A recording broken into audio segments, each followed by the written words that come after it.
গৌরীপুর মোড়ে বাস থেকে নেমে ভীষণ অবাক আর হতভম্ব হয়ে পড়লাম।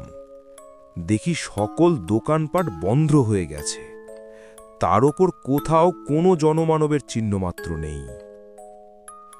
হাতের ঘড়ির দিকে তাকাতেই আমি চমকে উঠলাম। রাত প্রায় 11:30 বাজে। ট্রেন মিস, তার ওপর ঠেলাঠেলি গুঁতোগুতি এড়ানোর জন্য দুটো বাস ছেড়ে দিয়েছি ঠিকই, তবে এতটা যে রাত হয়ে যাবে তা ভাবতেই পারিনি। হয়তো অতটা অবাক হতে হতো না যদি দীর্ঘ এ পথটা বাসের মধ্যে আরামে ঘুমিয়ে ঘুমিয়ে না কাটাতাম। তা যাই হোক, গৌরীপুর মোড় থেকে মিনিট 30 সাইকেল জার্নি করলেই 3-4টে ছোট গ্রাম ও একটা বিরাট নির্জন ফাঁকা মাঠ পেরিয়ে আমার গাঁয়ের দেখা মেলে। গৌরীপুর মোড় থেকে ডানহাতি রাস্তাটায় হনহনিয়ে ঢুকে পড়লাম আমি। ইট বিছানো এই পথটাই সীতাগঞ্জের সামনে দুটি শাখায় ভাগ হয়ে গেছে, আর তারই একটা ছুটে গেছে আমার গাঁয়ের দিকে। ডানহাতি রাস্তাটা ধরে কিছুটা হাঁটার পর বাঁ পাশে এক ছোট্ট বাড়ির বন্ধ দরজার সামনে দাঁড়িয়ে পড়লাম। লোহার টিন বাঁধা সে দরজা। দরজার ওপরে দেওয়ালে বাংলায় মোটা মোটা অক্ষরে লেখা, সাইকেল জমা রাখা হয়। এটা বুড়ো পরেশ সেনের বাড়ি। যারা কাজকর্ম, লেখাপড়া ইত্যাদির তাগিদে গাঁ ছেড়ে শহরের দিকে যায়, তারা প্রায় সকলেই এখানে তাদের সাইকেল আর মোটর সাইকেলগুলো জমা রেখে যায়। ভাড়া খুবই কম, সাইকেল প্রতি 5 টাকা আর মোটর সাইকেল 10 টাকা। বাড়ির টিনের দরজায় কয়েকবার সজোরে আঙুলের টোকা দিলাম, কিন্তু কোনো সাড়া মিলল না। শীতের ঠান্ডা হাওয়ায় দাঁতে দাঁতে কাঁপুনি ধরাচ্ছিল। মাথার মাফলারটা তাই আরো শক্ত কায়দা করে বেঁধে নিলাম। হাতের তালু দুটো ঘষতে ঘষতে ডাক দিলাম, কাকু, দরজাটা খুলুন, সাইকেলটা নেব। তারপর আরো কয়েকবার আঙুলের টোকা দিলাম, তাও কোনো কাজ হলো না। খুড়োতুতো এক দাদাকে ফোন করার জন্য পকেট থেকে মোবাইলটা বের করে দেখি বেচারা খিদে পেটে কেঁদে কেঁদে কখন ঘুমিয়ে পড়েছে। এক বিরক্তিসূচক শব্দ করে দরজার দিকে ফিরে দাঁড়ালাম। দেখলাম ওপারে একটা কুঁজো কালো মূর্তি অন্ধকার ঠেলে দরজার দিকে এগিয়ে আসছে। কিছুটা সামনে আসতেই লোকটার হাতের হ্যারিকেনের মৃদু আলোয় তাকে স্পষ্ট চিনতে পারলাম। হ্যাঁ, দোকানি পরেশ সেন। এতক্ষণে আশ্বস্ত হলাম। মনের অনেক দুশ্চিন্তা দূর হলো, মাথাটাও খানিক হালকা হলো।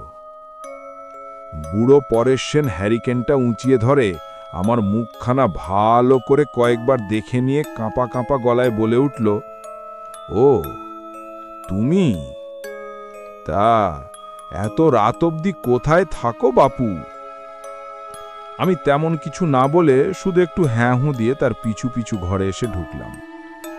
বুড়োর সারা শরীর কালো মোটা আরামদায়ক চাদরে ঢাকা, মাথায় মাংকি টুপি, পায়ে একজোড়া ছাল ওঠা কালো বুট, আর চোখে সেই চেনা মোটা ফ্রেমের চশমাটা।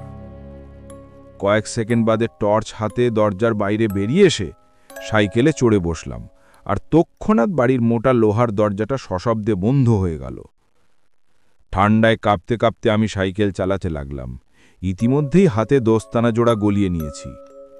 হঠাৎই খেয়াল করলাম কাঁপা কাঁপা ঠোঁট দুটো আমার অজান্তেই কখন গুনগুন করে সুর ভাসতে শুরু করে দিয়েছে।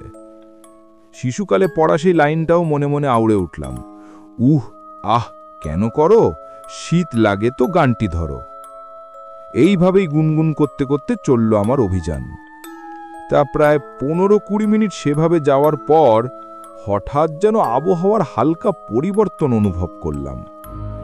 ঠান্ডাটা এবার বোধহয় একটু বেশি হুল ফোটাচ্ছে। দেখলাম অন্ধকারে ডুবে থাকা বাড়ি ঘরার গাছপালাগুলো কেমন যেন রহস্যময় দৃষ্টিতে তাকিয়ে আছে আমার দিয়ে। তারা যেন আমাকে ঘিরে চুপিসারে কি সব ফোন দিয়ে এঁটে চলেছে। শিরদাঁড়া বেয়ে ঠান্ডা কিছু একটা যেন নিচের দিকে অনবরত নেমে যেতে থাকলো। সাইকেলের প্যাডেলে আমি জোরে চাপ দিলাম, কিন্তু সাইকেলটা আগের মতো আর টানতে পারলাম না। পা দুটো যেন ঠান্ডায় জমে গেছে। মনে হলো সাইকেলের পেছনে কেউ যেন হিমালয় পর্বতটাকে বেঁধে দিয়ে গেছে, আর আমি ক্যাত্রে ক্যাত্রে সেটাকে টেনে নিয়ে চলেছি। ভয়ে শরীরের ভারসাম্য হারিয়ে ফেললাম। আরও একবার সাইকেলের গতি বাড়ানোর ব্যর্থ প্রচেষ্টা করলাম, আর ঠিক তখনই আমার ঠান্ডা দেহের বাম কাঁধে এক হিম শীতল হাতের থাবা এঁটে বসল। সাথে সাথে আমি বিভৎস এক চিৎকার করে সাইকেল থেকে গড়িয়ে পড়লাম। কাঁধের সেই জায়গাটা এখনো ঠান্ডা হয়ে রয়েছে, তবে থাবাটা যেন সরে গেছে মনে হলো। কয়েক সেকেন্ড বাদে আমি আস্তে আস্তে উঠে দাঁড়ালাম। ঘোর মাতালের মতো পা দুটো কেঁপে চলেছে, আর গলাটা যেন শুকিয়ে কাঠ হয়ে গেল। 2-3 বার ঢোক গিলে টিমটিমে টর্চের আলোয় চারপাশটাকে দেখলাম। তারপর ভয়ার্ত কাঁদো কাঁদো গলায় চেঁচিয়ে উঠলাম, কে তুমি? কি চাও? গলার আওয়াজ তো দূরের কথা, ছোটখাটো কোনো শব্দও কানে এসে পৌঁছালো না। আমি সাইকেলটা দুহাতে চেপে ধরে আবারও একবার চিৎকার করলাম, কে তুমি? কি চাও আমার কাছে? কয়েক সেকেন্ড কোনো সাড়া নেই। তারপর হঠাৎই এক সময় অমাবস্যার ঘন কালো অন্ধকার পুড়ে ঠিক আমার কানের সামনে অশরীরীটা মৃদু ফাঁপা আর ভয়ানক ভামা ভাঙা স্বরে বলে উঠল, আমি কে? কি হবে তা জেনে? সাইকেলটা চালাও, দ্রুত চালাও, তোমার কোনো ক্ষতি করব না, অন্যথায় হে হে হে তুমি শেষ। শব্দের সাথে বেরানো তার মুখের ঠান্ডা বাতাস আমার এক কান দিয়ে ঢুকে অন্য কান ফুঁড়ে বেরিয়ে গেল, আর বিভৎস এক দুর্গন্ধে সারা গা গুলিয়ে উঠল। আমি মুখ বুজে প্রথমে সাইকেলে চড়ে বসলাম, তারপর প্যাডেল করতে আরম্ভ করলাম। এবারেও সেই একই কাণ্ড, সাইকেল টানতে গিয়েও টানতে পারলাম না, কোনো রকম গড়িয়ে চলল যা। হঠাৎই আমার বাম কাঁধে ঠিক সেই জায়গায় আর পেটের ডান দিকে আবারও তীব্র ঠান্ডা থাবার উপস্থিতি অনুভব করলাম। অশরীরীটা আমাকে বুহাতে চেপে ধরেছে। দেহের ওই 2 স্থানের মাংসপেশি যেন জমে বরফ হয়ে গেল। এবার দেখলাম সাইকেলটা সজোরে ছুটছে। বুঝতে পারলাম না কোন দিকে ছুটে চলেছি আমরা। সাইকেলটা থামানোর জন্য সজোরে ব্রেক কষলাম, তবুও থামাতে পারলাম না। গাছপালা ঘর বাড়ি ফুঁড়ে সাইকেল এগিয়ে যেতে থাকলো। এক সময় সাইকেলটা 3 মাথা রাস্তার মোড়ে এসে পড়ল। চিনতে পারলাম আমি সেই রাস্তাই, এটাই তো সীতাগঞ্জ মোড়। মোড়ের বাঁহাতি রাস্তাটায় নামলেই আর 10-15 মিনিটের পথ। প্রথমে পড়বে সেই ফাঁকা মাঠ, তারপরই আমার গাঁ। মনে পড়ল মাঠের মাঝখানের ভৌতিক শ্মশানটার কথা। কত না আজব, কত না ভয়ঙ্কর সব কাণ্ড ছোটবেলা থেকে শুনে এসেছি তাকে ঘিরে। গায়ের লোকেদের বলতে শুনেছি ওই শ্মশানে গভীর অমাবস্যার রাতে নাকি সারা রাত জুড়ে চলে ভূতেদের তাণ্ডব। তারা পথিককে ভুল পথে চালিত করে মজা দেখে, আর তাদের থলির ভিতর থাকা খাবার দাবার ফলমূল সবই আত্মসাৎ করে ফেলে। ঘণ্টাখানেক আগে অবধি আমি এ সকল রটনাগুলোকে এতটুকুও পাত্তা দিইনি, কিন্তু আজ এই গভীর অমাবস্যার রাতে দাঁড়িয়ে এক বিভৎস নতুন অভিজ্ঞতার শিকার হলাম। ঘটনা রটনার বিশ্বাস অবিশ্বাসের মাঝের সুদৃঢ় প্রাচীরটা যেন নিমেষেই এক উন্মত্ত সাগরের ঢেউয়ে বরফের মতো গলে গেল। অবশেষে এসে পৌঁছালাম শ্মশানের রাস্তাটায়। বহুদিনের চেনা পথটা আজ যেন অচেনা ঠেকছে। কিছুক্ষণ আগে অবধি চারিদিকটা ছিল ঘন অন্ধকারে ঢাকা, কিন্তু এ পথে পৌঁছে দেখি কোথা থেকে মৃদু মৃদু সব আলো পড়েছে বড় বড় বট অশ্বত্থ শেওড়া গাছের কিউড়াগুলোতে। কি বিভৎস গা ছমছমে সে আবহাওয়া! কোনো একদল অশরীরী অতিথির অপেক্ষায় শ্মশানটা যেন সেজে গুজে বসে রয়েছে। সাইকেলের ক্যারিয়ার জুড়ে বিরাজমান অশরীরীটা তখন আর অতটা ভীতির সঞ্চার করছিল না। তার ঠান্ডা হাতের থাবাটাকেও আমার দেহ মানিয়ে উঠেছিল। মনে মনে ভাবলাম, একবার এই মাঠ পেরোতে পারলে বাঁচি। পেছনের অশরীরীটা কোথায় চলেছে, আমার সাথে সাথেই বাড়ি অবধি যাবে নাকি কে জানে। এই সকল ভাবতে ভাবতেই হঠাৎই এক জোরালো ঠেলা খেয়ে আমি সাইকেল থেকে ছিটকে রাস্তা দিয়ে গড়িয়ে পড়লাম শ্মশানের উল্টো দিকের নিচু মাঠে। মাঠের মাঝে চিত হয়ে পড়েই দেখলাম রাস্তার পাশে ঝুলে থাকা বটের ডালটা ধরে কেউ যেন হুড়মুড় করে গাছে চড়ে বসল। এতক্ষণ সঙ্গে সঙ্গে আসা অশরীরীটাই হবে বোধহয়।